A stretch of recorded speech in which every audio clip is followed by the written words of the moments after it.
Just video, just point it, it's going. Just point wherever you're at, huh? Killed my wife and 2 of my boys. Well, our good Marshal Rowe over here was part of that unit, but he also killed one of my brothers since then. Same kind of thing, raided and killed him. He hadn't took up arms against the government at all.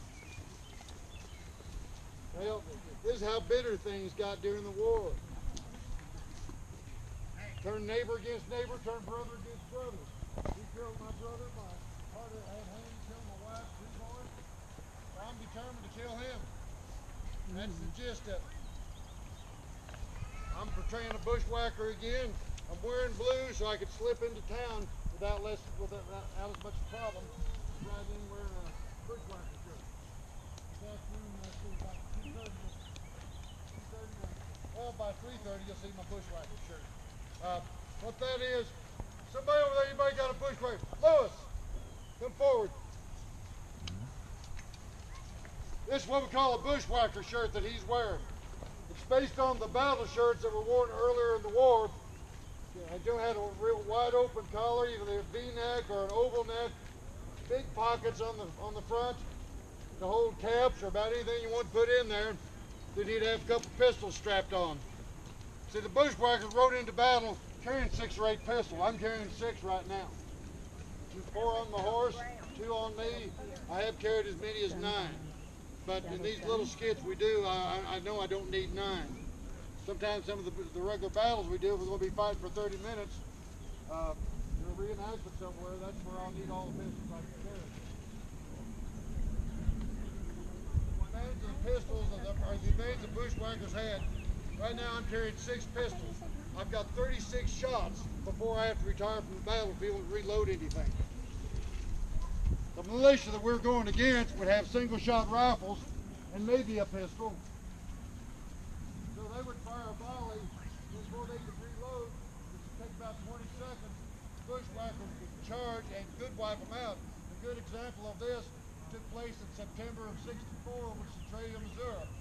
They have what they call the Centralia Massacre and then the Battle of Centralia, which are 2 different things. The massacre is when Bill Anderson and some of his men took about 20 Federals off the train and just executed them on the spot.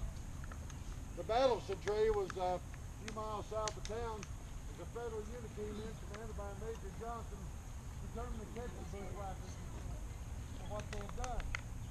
He dismounted his men, and the bushwhackers charged. They fired 1 volley, and the bushwhackers were on them before they could reload. The difference was there's about 200 of the Federals, there's about 300 of the bushwhackers. He didn't realize there were that many. But with the mobility of the horse and the firepower, that gave them a big advantage over the local militias and local garrisons. Well, I think with that, I'm going to ride out, and when I come back, I'm going to kill the marshal. Oh, don't kill the marshal. Is the marshal your son? Yep. See this guy here? He's their son in real life. In real life. It's fun. No. Really? Rose, he's looking for you. Hey, Bob!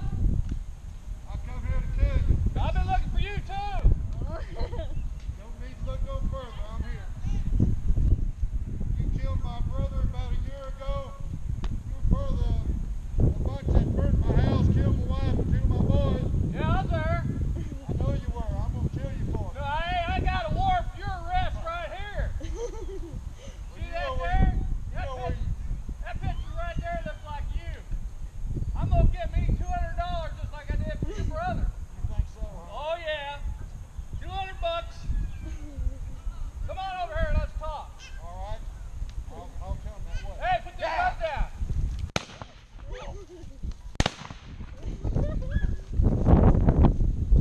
Come on back, Bob. Yeah.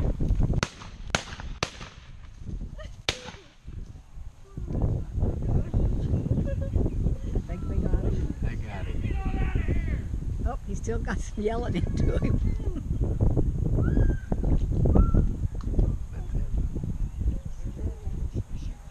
Come on. Oh, yeah, look at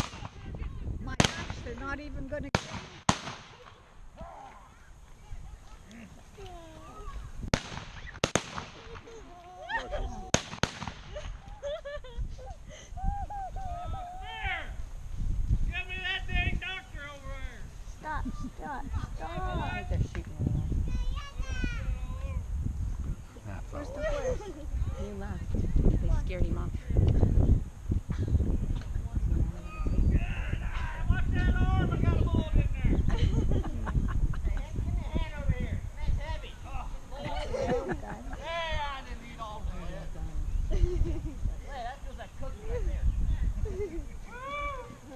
Oh, Why hey, is the fire coming oh, out? he's got the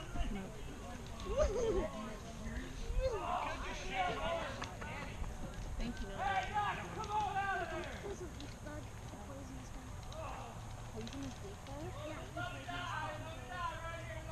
Thanks for saying that. Raise it up! Oh.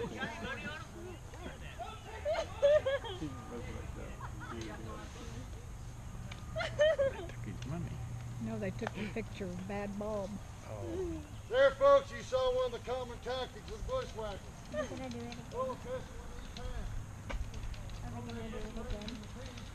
Well, my problem is I can't give orders. I'm a captain, so normally I'm giving orders. I can't do that to raise my teeth.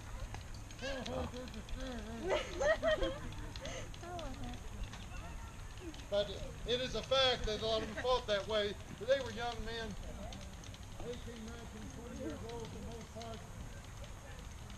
Living to that guy and not shoot anybody the Federals had. I actually had one of my great-great-grandfathers had a son at the Battle of Albany where Bloody Bill Anderson was killed. The story he told the kids years later said Anderson's the bravest man he ever seen. Said he took the reins in his teeth and led the charge, pistol in each hand, guns a-blazing, and that's, of course, that's where he was killed. They had two sharpshooters were supposedly were keying on him. The story is that Major Cox picked out two sharpshooters that were in his unit from out of a galley, or Cox galley. That's what They had a bunch of 51st Militia out of Ray County, 51st EMM out of Ray County were helping, falling with him in that battle, and a couple of them were picked out as sharpshooters, and supposedly it was told Anderson gets away off Fort Marshall Bullseye. His findings and disproven by military indication. So, anyway, he was killed by two 36 balls in his head. Gotcha. They did.